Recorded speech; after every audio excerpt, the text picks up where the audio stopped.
kan di awal berkata, waspadalah kepada penyesat yang datang kepadamu. Penyesat itu tanda-tandanya apa, guru? Dia memakai namaku dan berkata, akulah Kristus. Terus apa kemudian kelebihannya, guru? Oh, dia banyak melakukan mukjizat. Sekiranya mungkin dengan mukjizat itu mampu menyesatkan banyak orang. Kan gitu. Kalau bom-bom datang dengan modal perut, mata melotot, mana ada yang mau percaya? Tapi karena memang dia menggunakan nama Yesus dengan banyak mukjizat, maka banyak orang terpedaya gitu. Laku ajarannya. Nah, salah satunya Saudara Tejo inilah yang terperangkap di situ. Gitu, Bang. Marah niki iku wis pindah Tuhan aku iki, Bang. Lek mbiyen kan Tuhan iki awake dhewe bebas untuk pindah. Tuhan sajane anak piro, tapi kok iso pindah-pindah, Bang. Aslinya, dan lagi-lagi Yesus mengatakan, tanda kedatanganku adalah aku datang sebagai anak manusia, berdaging dong. Sedangkan yang datang kepada Paulus tidak berdaging, berupa cahaya. Dan Yesus mengatakan dalam Lukas 10:18, aku melihat iblis jatuh dari langit ke bumi berupa cahaya. Kamu percaya? Nah, Paulus ketika menuju ke Damsyik ini, dia mengaku bertemu dengan Kristus di sana. Dan ketika dia di dalam bilik, yaitu dalam penjara, dia juga mengaku bertemu Yesus di situ. Ketika Paulus ini kembali kepada murid-murid, aku bertemu dengan guru kalian di padang gurun. Berdasarkan pesan tadi, murid-murid pasti tidak mau percaya. Karena pesan gurunya, jangan kamu percaya. Ya, kembali kepada penjelasan saya di awal, Yesus mengatakan yang datang setelah dia adalah penghibur lain. Ada yang datang selain penghibur lain ini, yaitu penyesat, memakai nama Yesus dan menyesatkan banyak orang. Nah, tadi abang ini mengatakan Kristen itu pengikut Paulus, pengikut Kristus dan bukan pengikut Paulus. Tapi bukankah di Antioquia yang pertama kali disebut Kristen itu murid-murid Paulus, pengikut Paulus? Oke. Udah ya. Silakan. Kalau udah tolong bilang silakan. Jadi saya tahu di mana. Iya, silakan, Bang, silakan. Baik. Jadi kita kembali ke Matius 24 ayat 4. Artinya kita harus bermain di dasar kunci narasinya dulu, biar settle. Saya akan setuju sepanjang kata kuncinya masuk. Kata kuncinya apa? Matius 24 ayat 4. Ayat 5 lebih tepat. Sebab banyak orang akan datang dengan memakai namaku dan berkata akulah Mesias. Oke, Zuma bertanya, kami menjelaskan. Tapi ada muatan di sini yang dipertanyakan, kan begitu kan, tentang Paulus. Nah, atas dasar itu saya bertanya kembali, itu maksud saya. Yesus berkata banyak orang, berarti lebih dari satu. Itu ya, kata kunci pertama di ayat 5. Kata kunci kedua, dengan memakai namaku, very special, spesifik. Berarti bukan datang atas nama Petrus, Paulus dan lain-lain. Tolong koreksi saya kalau salah. Dengan namaku, bahkan lebih lancang lagi berkata akulah Mesias. Siapa tahu saya kurang memahami Alkitab. Apakah Paulus pernah terdeteksi berkata akulah Yesus atau akulah Mesias? Siapa tahu saya pernah silap membaca Alkitab. Silakan, bro. Baik. Gini, Bang. Sejarah menorehkan bahwasanya Lukas ini secara histori dan tradisi Kristen itu adalah asisten Paulus, kan gitu ya. Nah, kalau abang lihat di dalam Kisah Para Rasul 9 nomor 22, maafkan saya kalau saya keliru ya.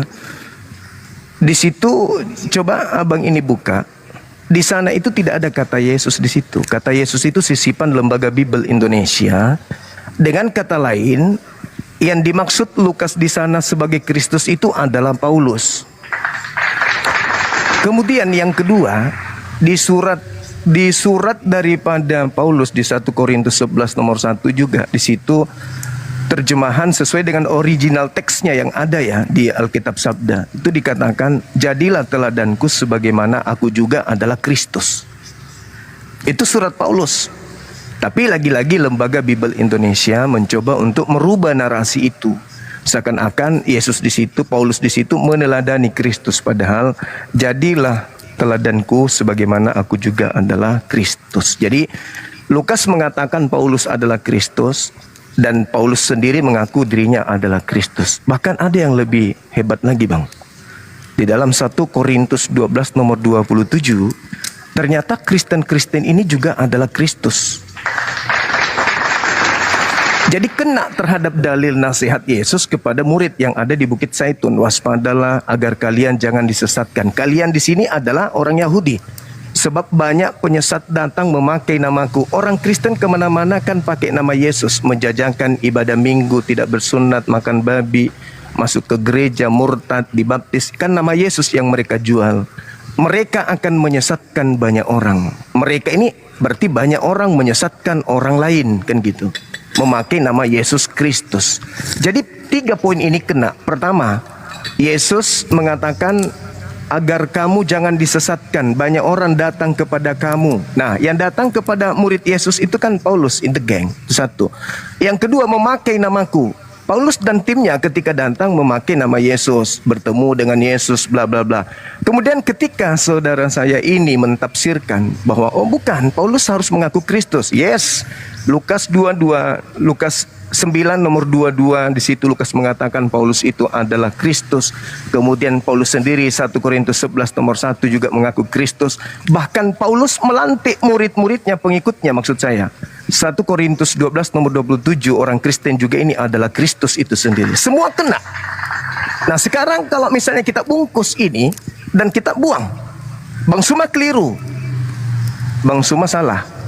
Anda telah melakukan penyesatan terhadap data di Bible. Oke, kalau begitu, siapa yang datang kepada murid Yesus? Banyak orang yang memakai nama Yesus dan mereka menyesatkan banyak orang. Ini harus tergenapi, kalau tidak berarti Yesus pembohong. Dan kalau tergenapi, harus ada kelompok di atas muka bumi ini yang mengatasnamakan diri mereka adalah pengikut Kristus. Memakai nama Yesus Kristus, pengikut Kristus. Jangan pula dia mengaku Kristus, tetapi minimal mereka mengaku pengikut Kristus, tapi di luar Bani Israel. Silakan Bang, silakan. Baik, sorry saya modelnya orangnya lambat, jadi satu tahap. Saya masih kembali kepada pertanyaan saya di awal, apakah Paulus pernah mengakui secara langsung, definitely, bahwa dia datang mengaku sebagai Yesus, bernama Yesus, akulah Yesus. Dan yang kedua, yang lebih lancang lagi, dia mengaku dia sebagai Mesias. Tolong dipisahkan dengan kajian teks manuskrip. Tadi kan ada disangkutkan ke sana bahwa dalam, sorry saya tadi lupa, 1 Korintus 12 ayat 27 kalau saya nggak salah, yang dimana di situ terjemahannya bukan Yesus tetapi Paulus, kalau saya nggak salah tadi catat ya. Itu kan sudah kajian tekstual, kajian manuskrip. Artinya begini, kami percaya Alkitab yang diterjemahkan ini adalah kebenaran atau tepat sesuai dengan manuskripnya. Jadi atas dasar itu maka kami tidak pernah merasa dan menganggap ada yang berbeda dari terjemahan yang kami punya di sini. Sehingga atas dasar itu apa yang tertulis itu yang kami jadikan sebagai dalil atau data. Nah, kalau paham maksud saya, atas dasar itu saya berpikir dan saya bernarasi bahwa sekali lagi di mana apakah ada secara eksplisit Paulus mengaku akulah Yesus. Dalam lebih lanjutnya bahkan mengaku akulah Mesias. Boleh nggak itu dulu yes or no-nya? Maksudnya saya coba stuck di situ dulu, bro. Silakan. 1 Korintus 11 nomor 1 itu tadi Bang. Namun sebelum Abang lihat,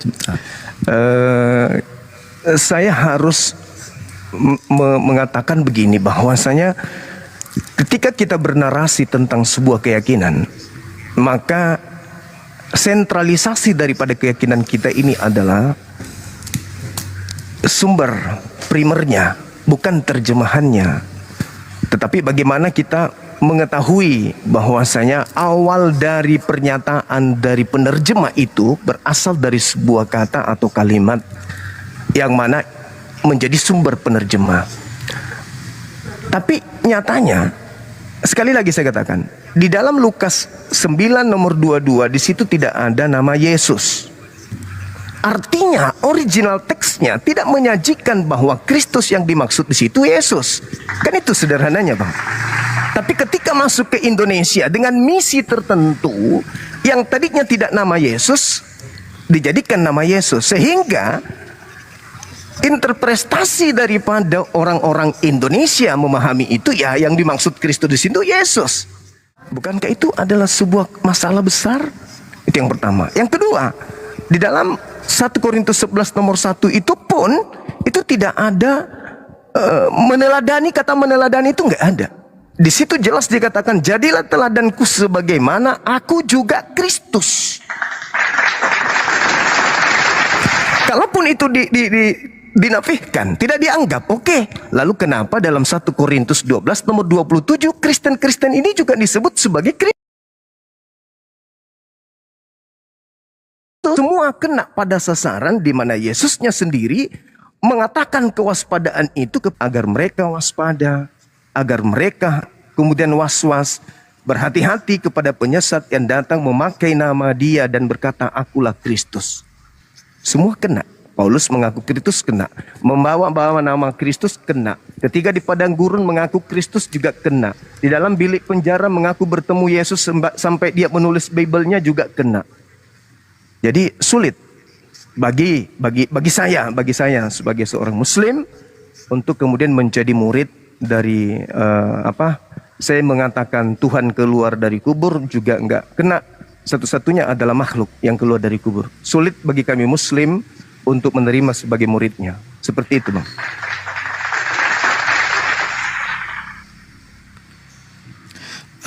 Baik. Jadi untuk masalah saya lebih setuju, lebih melihat kata tepatnya itu tuduhan bahwa ada perubahan teks dalam terjemahan. Kami tidak sepakat dengan itu sama sekali total. Jadi kalau arahnya ke sana bahwa di dalam 1 Korintus 11 ayat 1 dan 1 Korintus 12 ayat 27 ada perubahan, sengaja penggeseran kata, terjemahan kata di bahasa Indonesia, itu ranahnya berarti bukan di sini, bro. Bukan ranahnya, tapi di kajian tekstual atau di kajian manuskrip. Karena sekali lagi seperti saya katakan, kami Kristen di Indonesia percaya betul dengan Alkitab yang kami pegang. Jadi kalau isunya begini, kalau isunya jadinya belok ke terjemahan kata yang ada dalam Alkitab kali itu sudah tidak sepenuhnya sama. Nah, itu bukan di sini berarti ranahnya. Dan karena apa? Saya juga tidak bisa mengomentari itu. Nah, yang bisa saya komentari ketika kita jadikan Alkitab berbahasa Indonesia ini sebagai data atau dalil. Itu baru bisa saya komentari. Karena kami pun beriman dan berpengetahuan lewat Alkitab yang berbahasa Indonesia ini. Itu satu. Yang kedua, menanggapi 1 Korintus 11 ayat 1 dan 1 Korintus 12 ayat 27 saya tidak sepakat. Karena saya di 1 Korintus 11 ayat 1, Paulus tidak pernah mengaku sebagai Kristus, malah sebagai pengikut Kristus. Itu tertulis secara redaksi di terjemahan Indonesia. Demikian juga di 1 Korintus 12 ayat 27 dikatakan di sana, sebentar, 1 Korintus 12 ayat 27. Tidak pernah, tadi karena saya mendengar, kamu semua adalah Kristus. No. Di terjemahannya, redaksinya kamu semua adalah tubuh Kristus. Dan ini relate memang dengan seluruh pengajaran Yesus. Jadi kami sendiri tidak memaknai atau mengambil makna sempit dari satu ayat saja yang ada di Alkitab. Tetapi dari seluruh perjanjian baru itu semua menjadi satu pesan utuh. Gitu. Jadi balik lagi 1 Korintus 12 ayat 27 tertera di sana kamu semua adalah tubuh Kristus. Itu relate dengan pengajaran Yesus. Dan tidak ada di situ dikatakan kamu semua adalah Kristus. Jadi sekali lagi, kalau kajiannya adalah kajian tekstual atau manuskrip, saya langsung declare, saya langsung ngomong, berarti di kita nggak tepat karena saya nggak bisa mengomentari. Itu ranahnya di manuskrip. Tapi kalau kita menjadikan Alkitab ini yang kita bahas sebagai data atau dalil, nah saya masih bisa menjelaskan atau menjawab. Gitu bro, silakan. Iya, baik. Jadi sekali lagi ketika abang ini bernarasi seperti itu saya hargai ya. Akan tetapi bukankah media hari ini menyediakan kemudian alat untuk kita belajar lebih jauh, tidak terkungkung mulu-mulu diterjemah. Karena perintah di dalam dalil Bible juga mengasihi Tuhan itu kudu wajib dengan akal. Artinya kita diberi ruang untuk belajar.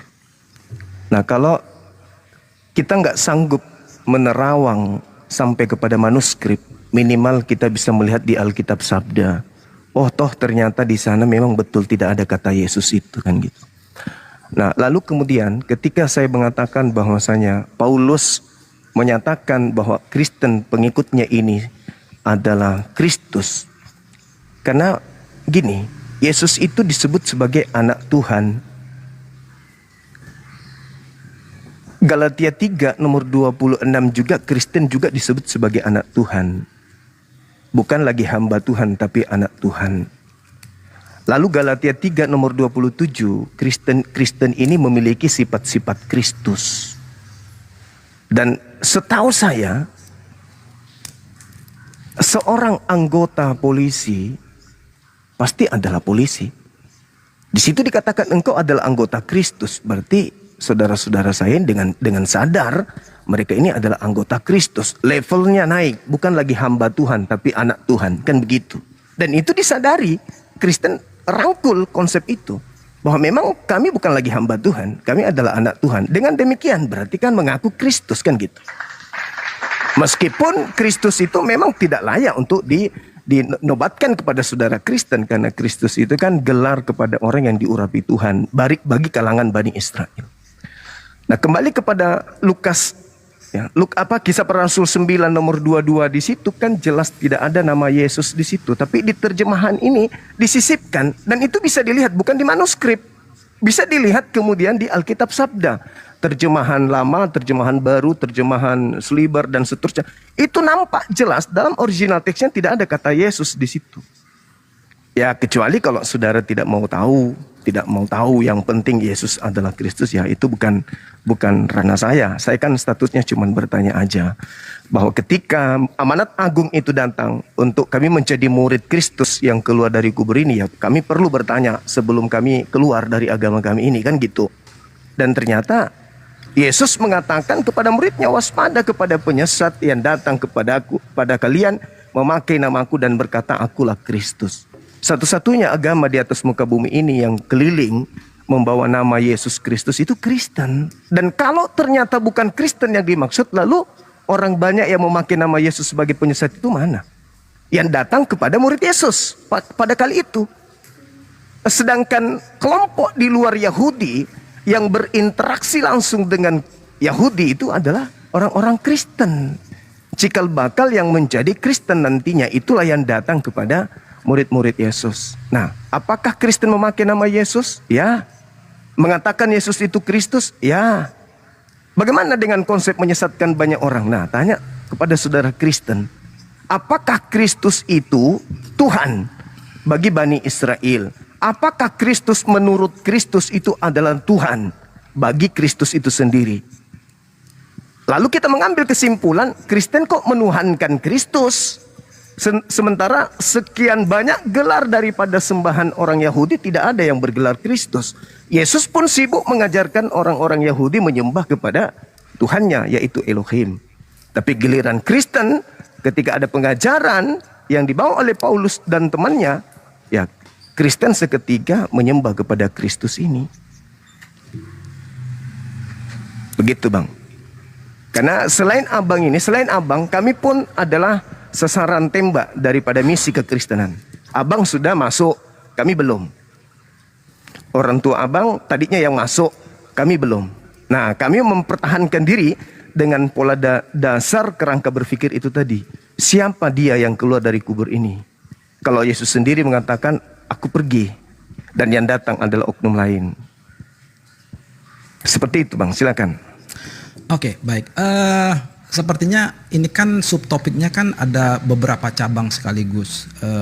Bagi saya terlalu melebar. Bukan tidak bisa dibahas, bisa. Tetapi saya lebih berharap kita mainnya di satu-satu.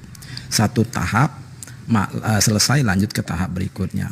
Kalau sesuai judul kan yang diajukan Goldian kemarin, makhluk yang keluar dari kubur setelah 3 hari. Tetapi di start pembuka narasi Zuma menyenggol tentang Paulus. Saya rasakan ini kan secara temanya berarti nggak relate, tapi nggak masalah gitu ya. Nah, maksud saya begini, di awal itu kan tentang Paulus, kita selesaikan dulu Paulus kalau saran saya. Jadi saya balik lagi ke Paulus, kembali kepada tadi, di mana Paulus memenuhi Matius 24 ayat 4 dan 5, bahwa penyesat itu mengaku dia adalah Yesus, mengaku dia adalah aku, itu kata Yesus. Kemudian mengaku dia sebagai Mesias, akulah Mesias. Secara teks di bahasa Indonesia kami tidak pernah menemukan. Tadi saya sudah coba tanyakan ke Zuma, adakah di dalam teks bahasa Indonesianya yang eksplisit seperti itu? Sepertinya belum dijawab secara tuntas, sepertinya gitu ya. Tetapi arahan yang diberikan bahwa teks Indonesia ini berpotensi disalah terjemahkan. Nah, kalau itu tadi pun sudah saya jawab bahwa kalau ranahnya kajian tekstual atau terjemahan manuskrip, saya nggak bisa berkomentar. Itu ranahnya bukan di sini. Jadi saya hanya bisa menjawab based on berdasarkan literasi dalil yang kami punya, yaitu Alkitab berbahasa Indonesia. Jadi saya anggap saja begini, saya anggap saja ya biar nggak panjang, kecuali nanti Zuma ada bantahan. Paulus menurut Matius 24 ayat 4 dan 5 gugur, batal sebagai Mesias palsu, penyesat. Why? Tidak ada pengakuan secara eksplisit. Paulus mengaku akulah Yesus, bahkan lebih lancang akulah Mesias, lewat yang tertulis di Alkitab berbahasa Indonesia. Sekali lagi mohon izin, kalau kajiannya tekstual atau manuskrip, ranahnya bukan di sini dan saya tidak bisa berkomentar. Bagian yang itu clear nggak, supaya kita bisa lanjut ke subtopik yang tadi, karena saya lihat ada beberapa cabang soalnya, jadi biar enak gitu ngebahasnya. Silakan bro. Oke, jadi gini bang, sebenarnya ini satu tema. Kenapa saya katakan satu tema? Ketika yang datang ternyata bukan Yesus, tetapi Roh Kudus, maka yang keluar dari kubur juga bukan Yesus. Yang datang ke Ananias bukan Yesus, yang datang kepada Paulus bukan Yesus, yang datang di Pulau Patmos juga bukan Yesus. Kalau menurut Yesus itu valid, yang datang bukan dia, tapi roh kebenaran. Nah sekarang Anda mengatakan yang datang kepada Paulus adalah Paulus, berarti indikasinya Yesus adalah si palsu yang datang, kan gitu. Karena menurut Yesus bukan aku yang datang. Kalaupun aku yang datang, aku disertai dengan tanda-tanda. Apa tanda-tanda itu? Seluruh manusia akan melihat aku di awan, di langit. Bulan, matahari menjadi gelap, bulan tak bercahaya, bintang berjatuhan, kuasa langit berguncang. Itu tanda kalau aku. Tapi kalau bukan aku, hanya memakai namaku dan berkata akulah Mesias, jangan kau percaya. Karena kalau aku yang datang, tanda-tanda ini menyertai. Karena murid bertanya, guru apa tanda kedatanganmu? Kan sudah jelas tuh, Matius 24 nomor 3. Apa tanda kedatanganmu? Tanda kedatanganku bla bla bla bla bla bla. Disebutkan di data nomor 27, 28, 29 dengan nomor 30, tanda kedatanganku yang tadi. Matahari tak bercahaya, matahari menjadi gelap, bulan tak bercahaya, bintang-bintang. Apakah itu sudah terjadi? Belum. Berarti Kristus yang datang kepada orang-orang yang tadinya dikatakan notabene awal-awal Kristen mula-mula, asli atau palsu? Karena ada indikasi ajaran Yesus kepada muridnya, waspadalah kepada si palsu. Si palsu memakai namaku, berkata akulah Mesias. Kalau yang asli, matahari menjadi gelap, bulan tak bercahaya, bintang. Apakah itu sudah terjadi? Kan belum. Berarti yang datang, yang keluar dari kubur, yang datang kepada Ananias, tak ada tanda-tanda itu. Berarti apa? Kan palsu bang. Menurut data, bukan tuduhan. Menurut data, menurut pengakuan Yesus. Makanya saya di awal tadi mengatakan, apakah penghiburan atau penghibur di data nomor 27-nya ini itu merujuk kepada Mesias Yesus. Anda katakan Yesus, berarti penghibur lain bukan Yesus tapi Roh Kudus yang datang kepada Paulus. Yesus katanya. Nah, sudah kena di situ. Jadi saudara kemudian mengatakan, ya kalau berbicara mengenai original teks manuskrip bukan ranahnya di sini. Saudaraku, apakah iya ketika sebuah data tidak sesuai dengan aslinya, kita masih mau pegang terjemahan? Sementara aslinya tidak mengatakan seperti itu. Aslinya tidak ada kata Yesus, di terjemahannya ada kata Yesus. Mana yang benar? Yang asli atau terjemah? Di asli tak ada Yesus, di terjemah ada Yesus. 1 Korintus 11 nomor 1, di situ tidak ada mengatakan aku meneladani Kristus tetapi aku Kristus. Kata meneladani itu nggak ada. Nah, sekarang permasalahannya Anda tidak mau terima karena itu tidak ada di kitab Indonesia. Oh, yang mana sih yang benar? Original teksnya atau terjemahannya?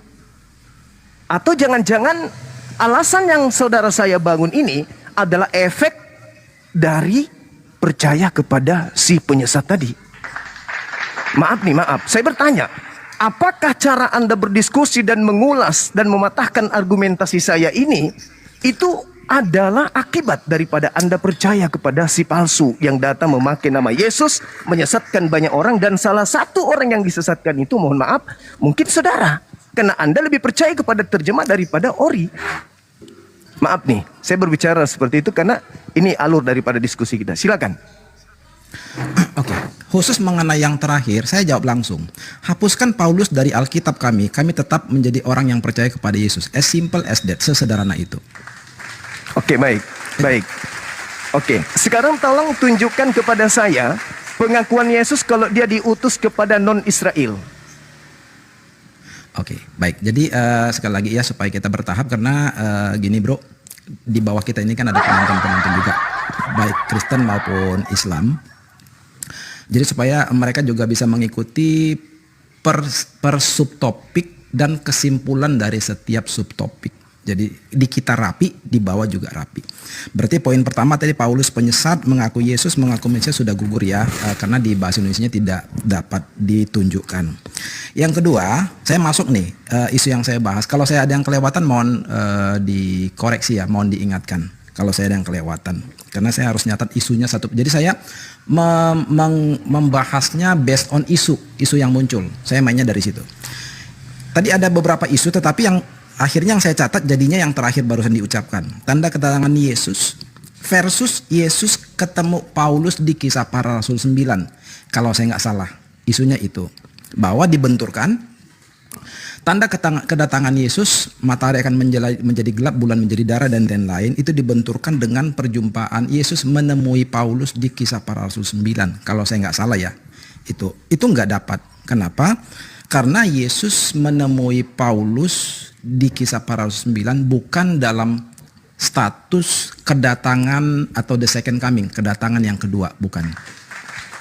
Kita harus clear di sana bahwa yang disaksikan dialami oleh Paulus di dalam Kisah Para Rasul 9 adalah diawali dengan kalimat ayat 3. Kisah Para Rasul 9 ayat 3. Dalam perjalanannya ke Damsyik, ketika ia sudah dekat kota itu, tiba-tiba cahaya memancar dari langit mengelilingi dia, lalu terdengar suara. Jadi itu kejadiannya, cahaya dan suara. Bukan sosok Yesus yang biasa ketemu dengan murid-muridnya, berjalan dengan murid-muridnya secara personal, langsung head to head, mata dengan mata, muka dengan muka. Bukan. Setidaknya kami disiplin taat kepada yang tertulis. Interpretasi di luar yang tertulis silahkan, tapi mohon maaf bukan urusan kami, gitu ya. Kalau kami taat kepada yang tertulis. Jadi atas dasar itu Kisah Para Rasul 9 itu bukan the second coming, bukan. Nggak bisa dihubungkan dengan tanda kedatangan Yesus yang kedua. Silakan bro. Oke, baik. Di dalam satu raja-raja ya, ini sebagai ilmu aja. Satu raja-raja 19:15, area Damsyik itu disebut sebagai padang gurun. Yesus berkata ketika ada orang mengatakan bertemu Mesias di padang gurun, Paulus itu mengaku bertemu Yesus di padang gurun menuju ke Damsik. Yesus berkata, atau orang itu mengaku bertemu dengan Yesus di dalam bilik. Bilik dalam bahasa Yunani itu kan skubalon. Nah, di situ artinya bahwa Yesusnya mengatakan orang ini di dalam bilik rahasia. Berarti rahasia artinya cuma dia yang ada dalam bilik itu. Kalau saya mengartikan itu sel atau penjara. Mengaku bertemu dengan Kristus di sana. Paulus mengatakan, aku menerima Injil bukan dari manusia tetapi dari Kristus. Jadi di situ dia sudah memberikan suatu ruang untuk bagi kami agar mengetahui bahwasanya ya Yesus yang datang kepada Paulus ini bukan anak Maria, karena anak Maria itu adalah manusia. Sedangkan Paulus mengaku bertemu dengan Yesus yang bukan manusia. Itu yang pertama. Yang kedua, di dalam Kisah Para Rasul 1 nomor 11 dikatakan malaikat Yesus yang kau lihat terangkat ke langit itu akan datang sama seperti kalian melihat dia terangkat ke langit. Berarti dia datang dengan wujud aslinya. Dan lagi-lagi Yesus mengatakan, tanda kedatanganku adalah aku datang sebagai anak manusia, berdaging dong. Sedangkan yang datang kepada Paulus tidak berdaging, berupa cahaya. Dan Yesus mengatakan dalam Lukas 10:18, aku melihat iblis jatuh dari langit ke bumi berupa cahaya.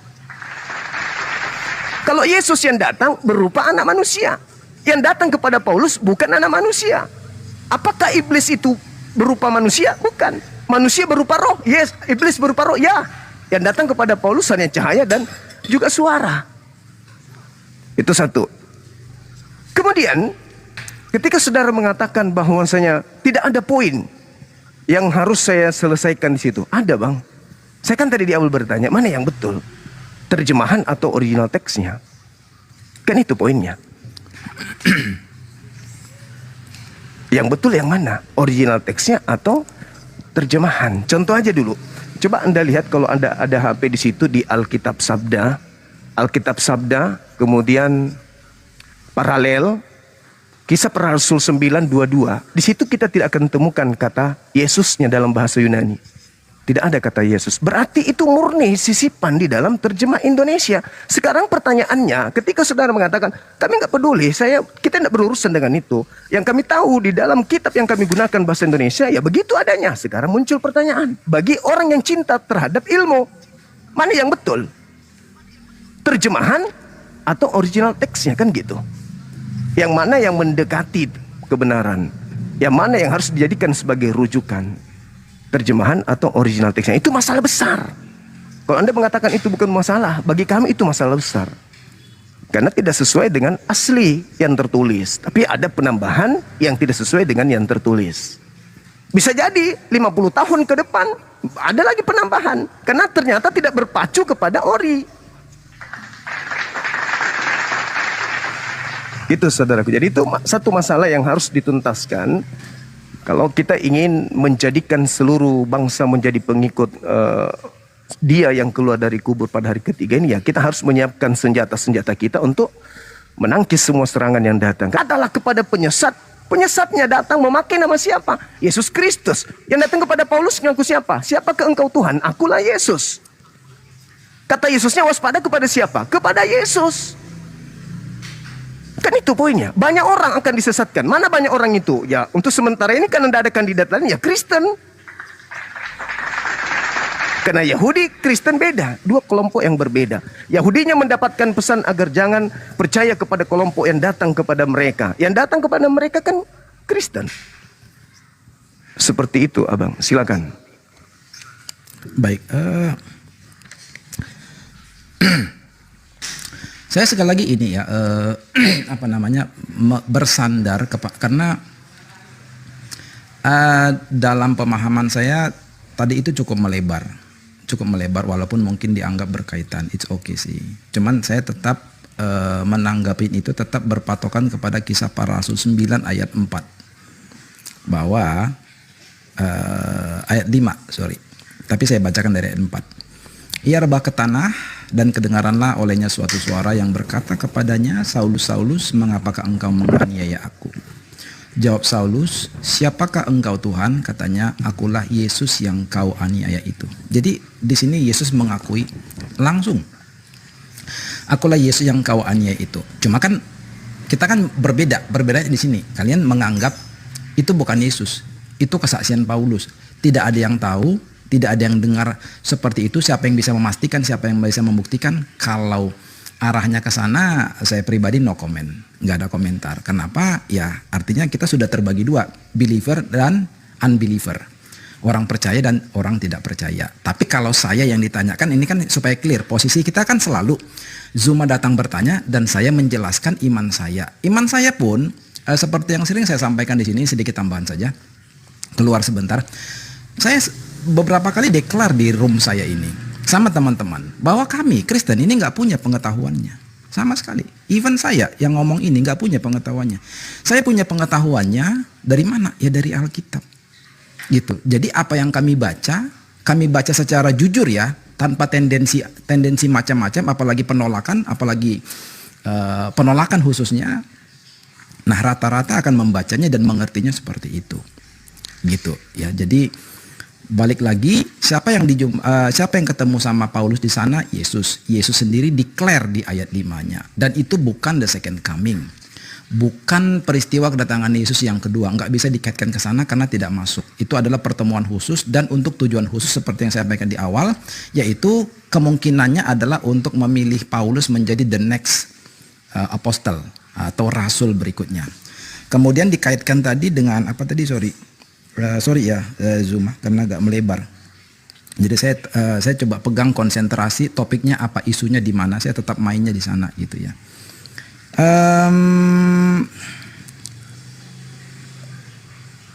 Kayaknya sih itulah, karena mengenai tadi Paulus itu bukan disebut Kristus dan bahwa kami ini bukan disebut Kristus, itu tadi saya sudah bahas sebelumnya. Di terjemahan teks Indonesia tidak seperti itu redaksinya. Silakan. Oke, baik. Saya rasa hal ini kita tidak perlu panjang di sana ya, karena tadi kan saya bertanya tentang ori teks dengan terjemah. Mungkin abang saya ini lupa. Oke lah. Sekarang begini, ketika tema yang ada, siapa yang keluar dari kubur pada hari ketiga. Nah, saya mengawali dari pengakuan Yesus di dalam Yohanes 14 dan juga Yohanes 12, di mana Yesus mengatakan bahwasanya sekarang penghakiman atas dunia ini, sekarang juga penguasa dunia itu datang, dilemparkan keluar. Penguasa dunia yang dimaksud Yesus di sini tentu adalah iblis. Dan memang iblis pernah mencoba Yesus di dalam Lukas 4, Matius 4, di mana iblis datang menawarkan segala kemegahan yang ada, segala kerajaan yang ada. Aku akan memberikan semua ini, Yesus, kata iblis, kalau engkau menyembah aku. Nah, Yesus tidak menerima kuasa itu. Yesus tetap aja berpangkuh kepada pekerjaan yang diserahkan oleh Bapa kepada dia. Ketika tawar-menawar, iblis menawarkan kuasa kepada Yesus, Yesus menolak. Lalu di data nomor 12-nya di Lukas 4 ini, di situ diterangkan iblis setelah mencoba Yesus mundur dari Yesus dan menunggu waktu yang baik, menunggu waktu yang tepat. Jadi iblis ini mengintai terus. Pergerakan Yesus diintai terus oleh iblis. Pergerakan Yesus diintai oleh iblis. Kemudian tragedi terjadi. Apa itu? Kita lihat di dalam Lukas 22 nomor 52-53. Yesus klarifikasi. Kata Yesus, sangkamu aku ini penyamun sampai kamu datang ingin menangkap aku menggunakan pedang dan pentungan, padahal setiap saat engkau bersama aku di dalam bait suci. Tetapi, nah tuh, Yesus sambung tuh, tetapi inilah saatmu dan kuasa kegelapan. Artinya, kemarin kamu bersama dengan aku, sama-samanya kita. Tapi kamu tidak menangkap aku, kok sekarang kau datang bawa pedang dan pentungan? Nah, Yesus jawab sendiri, oh ternyata inilah saat kuasa kegelapan. Nah, saat kuasa kegelapan itu adalah upaya ingin menangkap Yesus. Sampai Yesus kan berdoa sebelumnya tuh. Di data 43, 44. Bapak, biarlah cawan ini berlalu, tetapi bukan atas kehendakku, tetapi atas kehendakmu. Data selanjutnya 44. Maka seorang malaikat turun dari langit kepada Yesus, memberikan kekuatan kepada Yesus. Sampai dia semakin serius dalam berdoa, peluhnya seperti titik-titik darah yang jatuh ke tanah. Jadi malaikat turun tuh, memberi kekuatan kepada Yesus. Artinya kehendak Bapa ini apa? Ketika Bapa mengutus seorang malaikat, apakah Bapa mengizinkan Yesusnya untuk disalib? Atau jangan-jangan Yesusnya ini datang kemudian malaikat padanya untuk mengangkatnya ke langit? Karena kenapa? Kehendak Bapa yang harus terjadi sehingga malaikat turun. Dan juga Petrus berkhotbah, Bang. Coba Anda lihat dalam Kisah para Rasul 2 nomor 30, 31, 32, 33. Daud kuburannya masih ada di tengah-tengah kita. Daud bernubuat tentang seorang Mesias yang tidak ditinggal di dunia orang mati dan jasadnya tidak mengalami kematian atau kebinasaan. Akan tetapi tangan kanan Elohim mengangkatnya ke atas. Kan itu. Artinya bahwa ya yang disalib ini, yang dibunuh ini siapa gitu kan ya. Yang keluar dari kubur. Ketika dia keluar dari kubur, apa katanya? Kepadaku telah diberi kuasa baik langit maupun di bumi. Menurut Yesus, yang memiliki kuasa itu iblis. Kata Yesus, sekarang penghakiman atas dunia, sekarang juga penguasa dunia datang dan dilemparkan keluar. Dilemparkan keluar berarti tadinya dia di dalam tuh. Di dalam sesuatu yang ya sifatnya tersembunyi. Di dalam Yesaya 14 nomor 12 sampai nomor 15, iblis naik ke awan ingin menyamai Tuhan. Akan tetapi sebaliknya, ke dalam dunia orang mati, ke alam kubur, aku lemparkan engkau. Jadi iblis dilemparkan ke alam kubur. Nah, yang keluar di alam kubur ini dilemparkan keluar. Kalau dia dilemparkan masuk ke kubur, berarti iblisnya harus dilemparkan keluar juga. Yesus mengatakan itu, bahwasanya saatnya kuasa dunia dan saatnya kemudian, kata Yesus, dan saatnya kemudian penguasa dunia ini dilemparkan. Yang keluar dari kubur, dia mendekati mereka, mereka sebagian kemudian datang sujud menghormat, sebagian lagi ragu-ragu. Dia berkata, pergilah, jadikanlah seluruh bangsa menjadi muridku. Kepada aku telah diberi kuasa, pergilah, jadikanlah seluruh bangsa. Nah, siapa ini yang merasa memiliki kuasa? Sementara Yesus tadinya ketika ditawarkan kuasa itu, Yesus tidak terima. Lalu siapa yang menerima kuasa ini? Silakan, Bang. Mungkin kalau untuk hal-hal yang sifatnya sederhana, saya mungkin cuma sepotong tanggapan saja ya, nggak panjang. Kalau Zuma kan mungkin kan banyak narasinya. Untuk hal-hal yang saya lihat cukup sepotong, mohon izin cukup sepotong. Bukan karena saya pelit, nggak. Tetapi memang saya tidak melihat ada hal yang di luar itu yang esensi gitu ya. Nah, contoh kepada pertanyaan tadi yang saya tangkap, tolong koreksi kalau salah. Salah satu poin yang menarik yang saya tangkap tadi, siapa ini? Yesus ini apakah ditentukan untuk binasa atau tidak binasa? Ditentukan untuk disalib atau diangkat ke langit? Kalau saya nggak salah ada narasi tadi atau pertanyaan isu seperti itu. Bagi saya simpel menjawab itu. Yesus ini Yesus yang mana? Seperti apa rancangan Bapa? Yohanes 3:16. Karena begitu besar kasih Allah akan dunia ini sehingga ia telah mengaruniakan anaknya yang tunggal, supaya setiap orang yang percaya kepadanya tidak binasa, melainkan beroleh hidup yang kekal. Nah, ini kehendak Allah sendiri, karena di situ dicatat karena begitu besar kasih Allah, ia mengaruniakan anaknya. Jadi anaknya sang ilahi itu yang turun ke dunia itu adalah karunianya, berarti atas kehendaknya. Jadi yes, jelas kalau itu pertanyaannya, kedatangan Yesus adalah kehendak Allah atau Elohim. Kemudian untuk apa anaknya datang ke dunia? Matius 20 ayat 28. Saya pakai perkataan Yesus sendiri. Yesus berkata di dalam Matius 20 ayat 28, sama seperti anak manusia datang bukan untuk melayani, melainkan untuk melayani dan, nah di sini kata kunci, untuk memberikan nyawanya menjadi tebusan bagi banyak orang. Jadi kehendak Bapa itu relate dengan apa yang dipahami Yesus tentang kehadirannya di muka bumi. Kitab Perjanjian Baru di dalam surah-surah Paulus, di dalam kitab Lukas, kitab Yohanes, kitab Markus, ada nggak Yesus sampaikan seperti itu? Atau murni mengatakan harus tergenapi yang ada di dalam perjanjian lama tentang dirinya? Silakan. Perjanjian lama. Ya, perjanjian baru tidak ada, karena perjanjian baru itu kan tulisan kemudian kesaksian tentang Yesus. Silakan. Kalau perjanjian lama, ada nggak boleh membunuh manusia untuk menebus dosa manusia?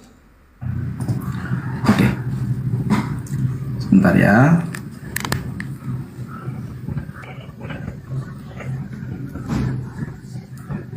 Cek, baik.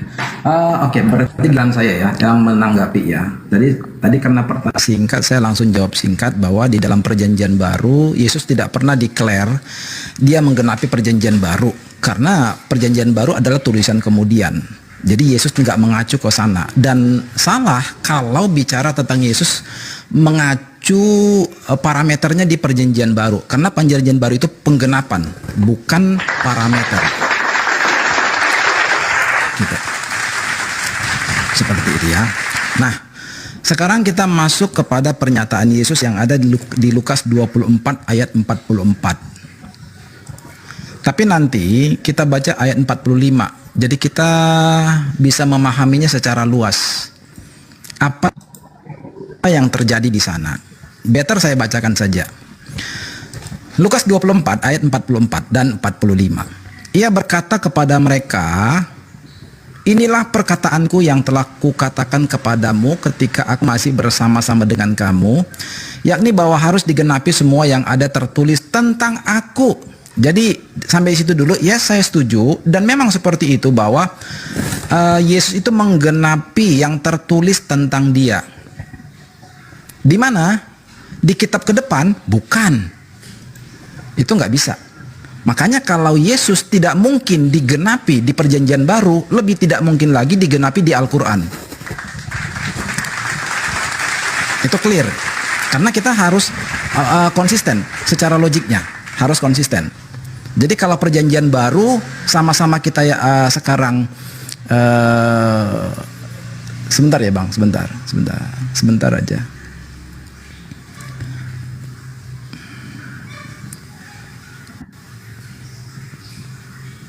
Sebentar ya Bang, mohon izin sebentar aja, 2 menit. Anak saya silakan. butuh, ada yang harus saya transfer, ternyata dia lagi di jalan. Sebentar ya, sebentar aja, 2 menit. Mohon izin ya sebentar. Silakan.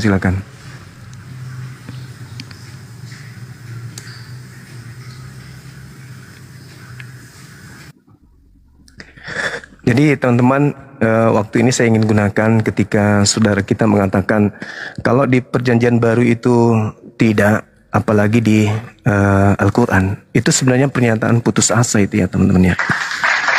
Di Al-Quran kan dikatakan bahwasanya Nabi Isa tidak disalib. Nabi Isa orang benar. Perjanjian lama Keluaran 23 nomor 78, jangan kau membunuh orang yang benar. Mazmur 37 dan seterusnya, orang benar itu dilindungi. Amsal 21:18, orang benar itu ketika dianiaya digantikan oleh orang fasik, pengkhianat dan seterusnya. Jadi ya justru Al-Quran itu, silakan. Testing, bisa dengar suara saya? Iya, kedengaran Bang, kedengaran. Zuma bisa dengar suara saya? Testing. Kedengaran Bang, kedengaran suaranya.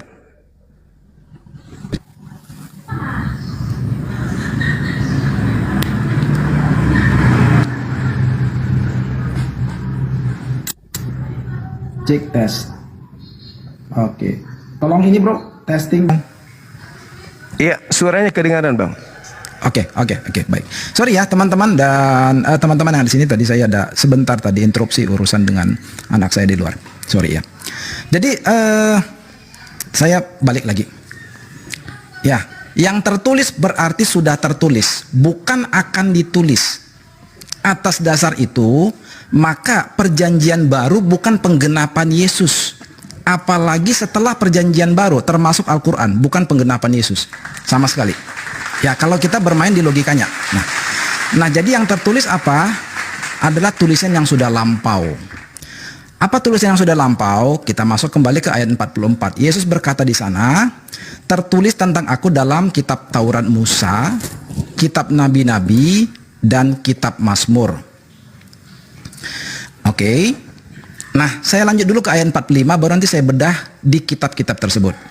Di ayat 45, Yesus menjelaskan lagi, di situ dijelaskan lagi bahwa lalu ia membuka pikiran mereka sehingga mereka mengerti kitab suci. Nah, saya mau jelaskan, bro, bahwa di ayat 45 itu ada satu pesan khusus, di mana di situ ditulis Yesus perlu membuka pikiran mereka supaya mereka mengerti kitab suci. Artinya bagi saya begini, berarti ada sesuatu di sana.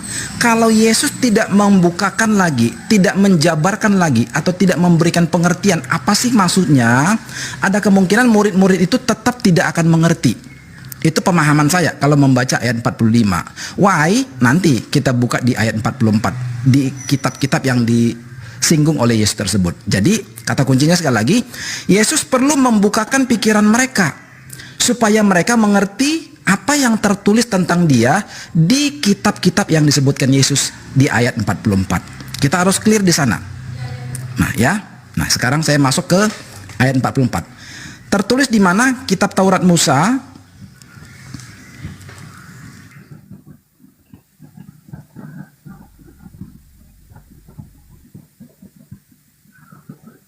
Cek. Tes. Saya nge-lag ya? Saya nge-lag? Iya, nge-lag dari tadi, Bang. Oke, sebentar. Apa problemnya? Sebentar. Sampai mana tadi, Bang? Saya ngomongnya itu yang ketangkap sampai mana yang terakhir? Lukas 44. Lukas 24. 45-nya. Data 44. 45-nya belum? 45. 45-nya belum. Sudah. Tadi saya sudah dengar. Oke, sebentar. Sekarang kembali ke 44-nya katanya. Harus tergenapi yang tertulis tentang dia di kitab Taurat Musa, nabi-nabi, dan Mazmur.